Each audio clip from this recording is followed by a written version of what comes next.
ও sir শোনো শোনো শোনো শোনো শোনো। হ্যাঁ কোন কদিন থেকে তোমার দেখা করতে আসো, দেখা হবার লাগছে না। মোর ভাইটা তোমার ওটা টিউশন পড়ে দিবে চাং। মোর ওটাই তো অলরেডি বহুত স্টুডেন্ট হয়ে গেছে।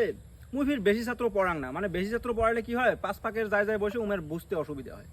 আর টাকার জন্য মুই টিউশন না পড়াং, মুই শেখের জন্য পড়াং। ওই শিক্ষা নিয়ে বিজনেস করাটা মুই বেয়া পাং। ওই টাকার লোভত ওই রুম লোড করি ছাত্র নিম, পাঁচ পাকে যায় বসবে ওগুলো বুঝে নয়, অমন মাস্টার মুই নোয়াং। ভাল লাগিল কথাটা শুনি, তোমার মতো মাস্টারে আমার সমাজের দরকার। ঠিক আছে, মুই আলাদা কোনো মাস্টারের ওটা দি মেলা। না না না, আলাদাটাই দেওয়া না খায়, মোরাটাই দাও, মুই অল্প ধ্যান দিই মেলা এর পাকে। না না স্যার, তোমার এই সততা নষ্ট না করেন তো। তোমার ভাবনা চিন্তাটা আমার ভালো লাগছে। হ্যাঁ কিন্তু তোমার ভাই মোরাটাই পড়ুক, মুই লাগলে জোরে জোরে কম যাতে সবাই বোঝে। তাও পাঁচ পাকে বসলে অল্প হলেও অসুবিধা হবে। আরে মুই এক পাকে সিটির জন্য বুক করে রাখি মেলা। তাহলে তো ফির আলাদা সবার প্রবলেম হবে। আরে মোর কোলাত বসে পড়ায় মেলা ইয়া কইছে, তাও মোরাটাই দেও।